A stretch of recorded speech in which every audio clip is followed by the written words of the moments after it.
Hey everyone, Egman here. With the Ultimate Box kind of being spoiled for what's coming out, it's like 2 weeks from now, like what, August 2nd, which is crazy that there's just there's so many new cards all the time. But one of the new leaders from there is Zen-oh, which I thought was the most interesting. And so with most leaders, or most leaders like that, I think are really cool. Like, cool, how can I fit Maidens into them? So I think Zen-oh has a lot of good things going for him.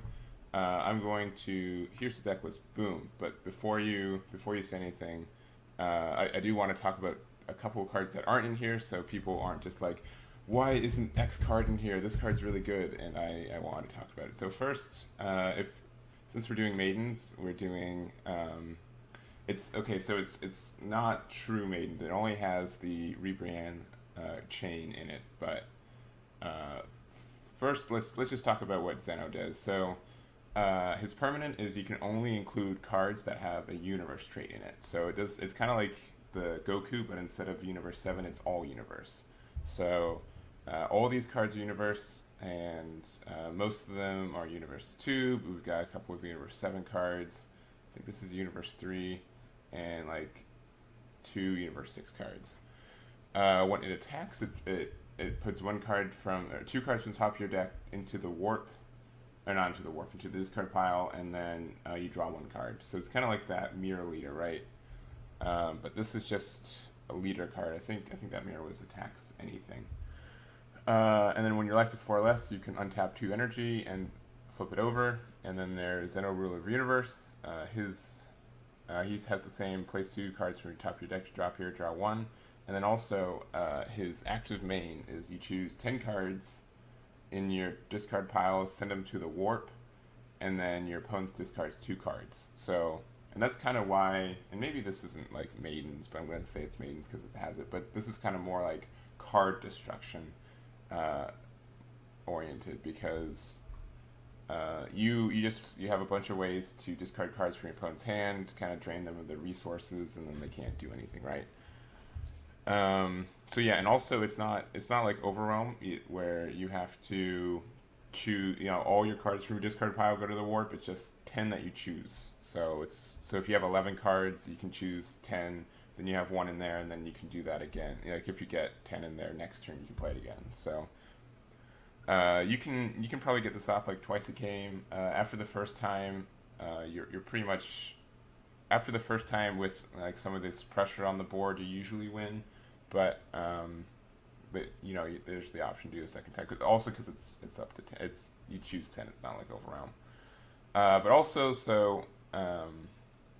since they have the no specified cost, so here's a couple things. So I'm not running either of these 2 Maidens, and the reason is because really if all 3 of them, Hair and Ribrianne, are on the field, it's pretty good, but it's just really clunky right now, and you can't run Maiden Transformation, and immediately I'm like, oh yeah, that'd be great, and then I realize it needs to have the universe tag, so you can't run this, which means you can't do this, which is just a real shame, because that Zen-oh, he builds up the drop area with his auto, and then and then even the fact that when you do 10 cards, you get to choose them, so you can choose not to choose one Kakunsa and one Roshi, but anyways, so you can't run that. So and then also the kind of the thing that people are the super spicy tech is with this card, and so this reduces the cost of all Maiden Squadron in your hand by 2. And since you don't have specified cost anymore, if you have 2 of these out, these become free for the first time, because those 2 green dots go away. It's just a power of 4. So you can, 2 minus 2 is 0. But, and then also he has to place 1 in your hand, put a drop area, and then just goes to the warp for the turn and comes back. So it's like the best protection in the game. But yeah, but the super spicy combo is you have, 2 of these guys on the field. You try to get 2 of these guys, and then you also have this, and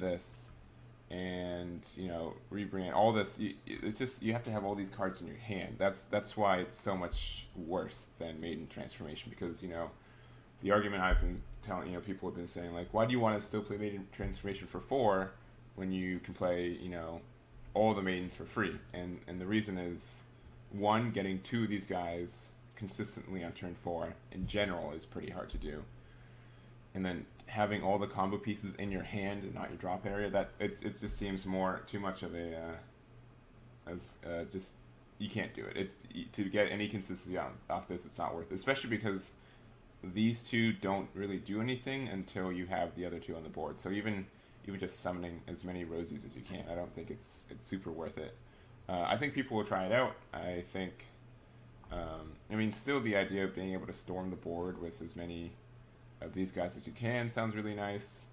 I just, having 2 of them in general, I think is really hard, especially since the meta is so fast. Surviving to turn 4 is sometimes a gift, not a right. So, and then I can kind of let me just show the rest of the deck. So you've already seen this. So let's go. I'm gonna kind of go in a weird order, but so we got 4 Zarbutos. He's really our only 1-drop, but besides Master Roshi, but he looks at the top 3 for Maiden Squadron and adds it to your hand. That's that's pretty standard. So this is, or not Maiden Squadron, Universe 2. So this gets this guy and then the Ribrianne line as well.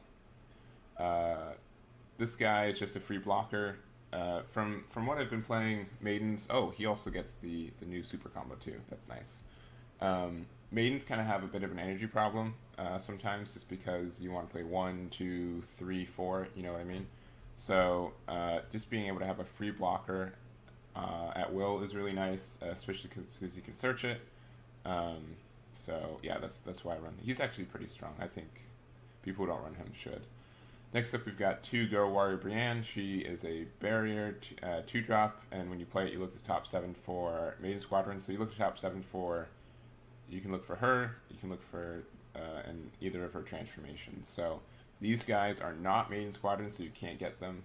But yeah, she has barrier too, so she just kind of sits around until you want to evolve into Ribrianne, and then does that. So let's go to Ribrianne. She costs 2 green and 1 white, or 1 colorless. And so this is the kind of the linchpin. So the evolve cost is still green, so you still have to get green energy. And we have so much green, it's not an issue. But just remember that the Zen-oh doesn't remove the specific cost of the evolve. So it does have to be 2 green specifically to evolve. But yeah, when you evolve into it, you KO a card, which is just good in general, right? Because you play this turn 2, this turn 3, and then you KO a card. So that's strong. The other part, we don't have Kunso Rosie, so it doesn't do anything. But then also her EX evolves, so it's 1 green. When you play this, in general, it evolves on top of it. Or when you evolve it, it switches to active mode, which is really strong. So, like, you can play this, swing. It has barrier, so it is not going anywhere as long as you don't get Mafubad, and then you play this, switches to active mode. They have to place 2 cards from the hand to the drop, and then it's a 30k double strike, which is super strong. But you mostly just want it for its ability to discard cards from your hand. So that's the in conjunction with playing this, like on turn, if you awaken on turn 3, so if you have this on turn 2, and then you want to try awaken on turn 3, what you can do is you evolve, discard, blow up something on the field, awaken, EX evolve, discard 2 cards from their hand, and then use Zen-oh's ability and discard 2 more cards from their hand. So that's 4 cards out of their hand. 1 card blown up on the field, and then just a big old double strike. So that's kind of the combo that this goes for. So kind of more filler cards. We've got, this is the new super combo. This is the only super combo that Zen-oh can use, but it's still really good because you can get, it's the discard 1, draw 2. Discarding 1 helps build your drop area for Zen-oh, which is nice. And also if you have anything that you didn't need in your hand, which you don't, since you don't have a lot of extra cards and not a lot of like 1k cards, you don't get as much kind of like energy stalled in this deck, which I kind of like. but in case you really kind of need to dig deep for like a EX Evolve or something, that's an option. We've got 2 of this Piccolo to find this Gohan. So this is kind of like the funny version of this, because 2 to 3. So this, you turn 2, you play this for 3, and then this blows up something on the field. So we needed a little bit of filler for this deck, and I thought Piccolo, and this is just filler because there's also this. This is the blocker barrier Piccolo. Being able to survive to turn 4 is important in this deck. Because if you do this on turn 2 and then you are afraid that on turn 3 you won't, if you're afraid on turn 3 that you're gonna be pressured to awaken, so you can't do your combo, then you can play this blocker.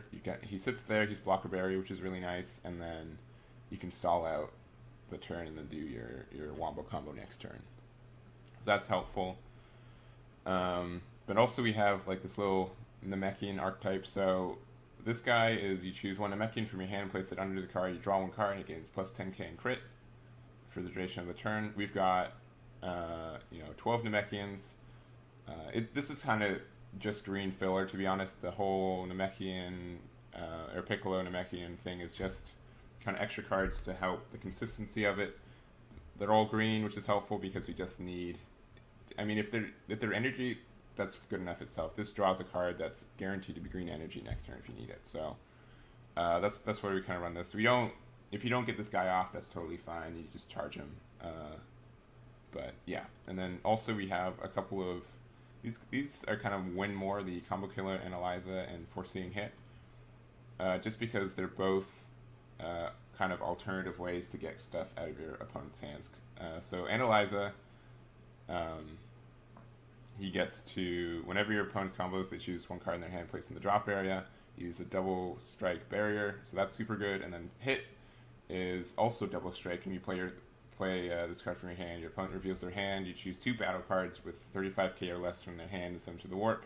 At the end of turn, at the end of your opponent's turn, they get returned. So yeah, that's super strong. He being able just to see your opponent's hand and get stuff out. So like some wombo combos you can do.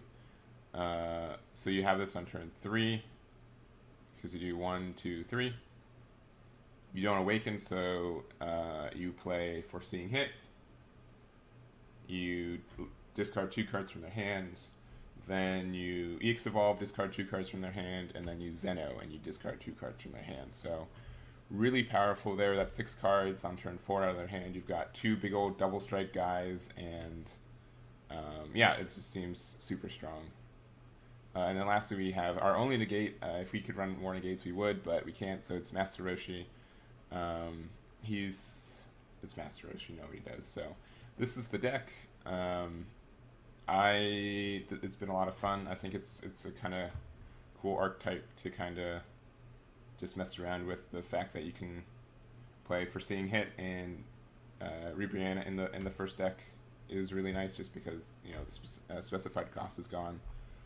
But yeah, let me know what you guys think. Let me know about Roshi's behind my. I just looked at my camera. I'm like, oh shoot, I'm hiding Roshi. Roshi's back here. I am so sorry. But here, I'll do this. Boom. Yeah, there's Roshi.